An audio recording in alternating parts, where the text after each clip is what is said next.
most of all of the students were required to do online. But face it, lahat ba ng estudyante may access to Wi-Fi or worse, tablet or cellphone? But sometimes wala. Yung mga pamilya wala. And yun yung na-realize ko yung sinabing study from home and all that. Paano yung mga walang tablet or cellphone?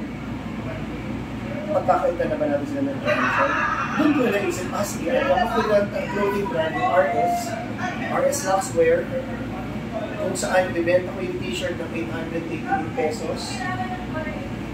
Pag nakabenta ako ng 10, that's 8,888, cost na yun ng isang Samsung tablet. So nasa utak ko, pag tinatawag sa akin ng officer, may bumili ng 20.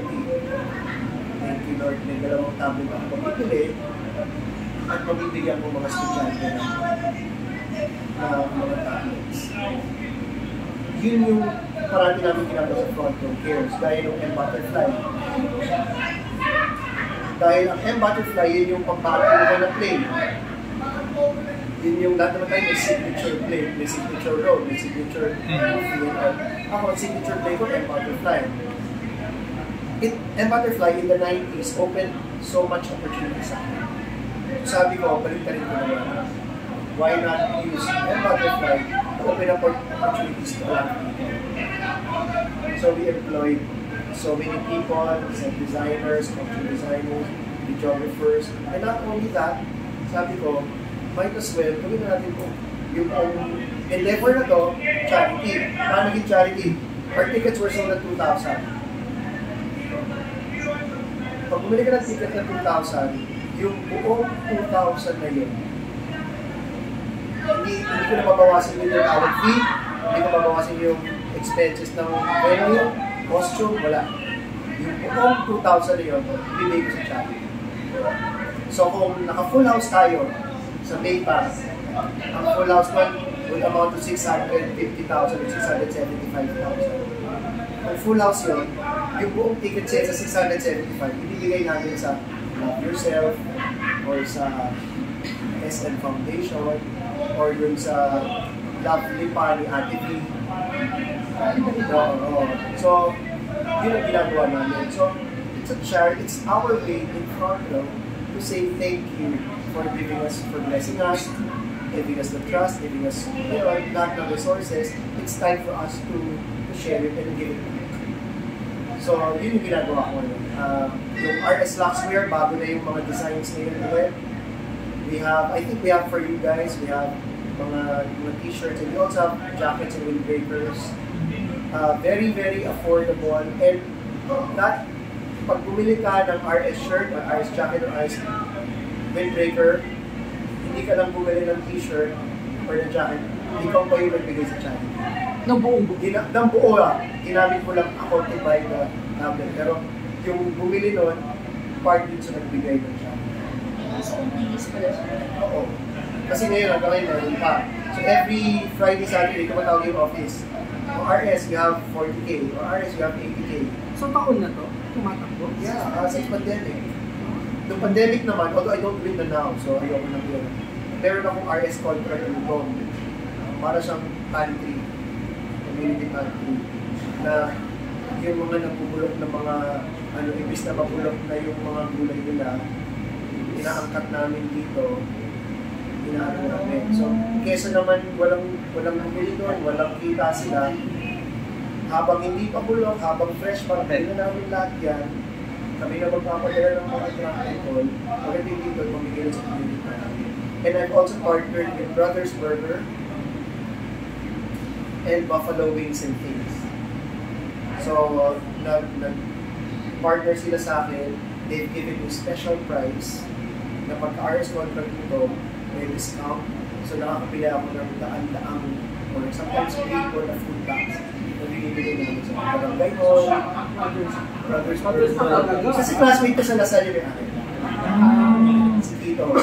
Kito, if you're watching, thank you. Hanggang ngayon, ano pa rin. So, I called Kito. Nagko-bro, okay ka ba sa food drive? Bigyan mo ako ng good rate. Sige RS, burger steak, ganito, ganito, ganito onion ring, basta lahat. Isa yun. Also, sa front ng case naman, namimigay naman kami ng ayuda.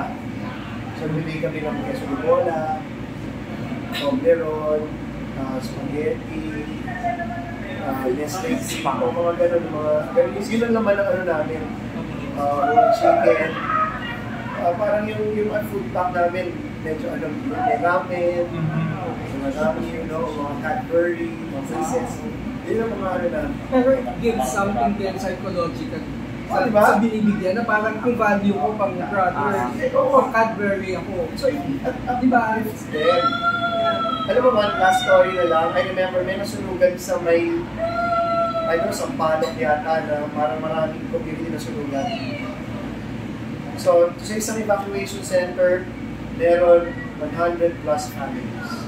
Along with the Miss Universe, sila Rabia Mateo, sila Billy Hackinson, sila Paulina Billings, tara, mamigay tayo. Lamig, food, medicine, toothbrush, lahat kailangan, shampoo, mamigay tayo, chinelas. Napansin ko, kaya tayo magbibigay kami, pag namumukan kami ni Sam, kasi syempre Miss Universe, kilala yun. Pagdating na sa amin, thank you po sir, meron po bang Lux White? Promise I swear. Meron po Lux White? Napanood kasi kami sa Wawawin. Meron ba Lux White? Parang natatawa ko, parang oo, di ba? Parang naguluhan na ako ng bal. So napauwi na kami. Guys, sabi namin, pag hindi pa kayo ma-relocate in 2 weeks, babalik kami dito. Pero may tanong ako, ano po na gusto nyo? Bigas o Lux White? Lux White! Ang cute! Cute talaga, binigyan niya, trending yan. Sabi, sige po, magkano na kami, Lux White, pati bigas din. So, gawin na, after 2 weeks. Oh guys, andito na mga Lux White nyo. Sometimes we use it, sometimes kasi, they sell it. And if you get to sell the Lux White, that's 3,000. So, meron sila. We teach them to become resellers. So, cute nga eh. Sabay-sabay sila Lux White. Ayun. So, thank you talaga. If there's anything, any question pa, joke talaga nyo. Where do they buy the shirts? Sorry.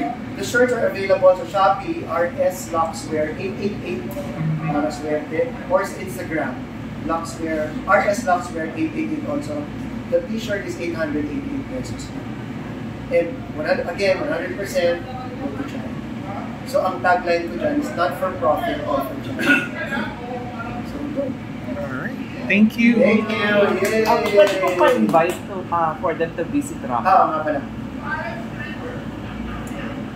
Hi everybody, my name is RS Francisco and I'm inviting everyone, as in everyone, walang pinipili. If you're 18 above, you're welcome sa Rampa Drag Club. That's in Sergeant Esguerra, corner, Eugenio Lopez. Don Eugenio Lopez Drive, Quezon City. That's it, Don. I'm inviting everybody sa Rampa. That's Don Eugenio Lopez, corner Sergeant Esguerra. We're open every day, Wednesday to Sunday, except Monday, Tuesday. I hope to see you there. Doors open 10 p.m.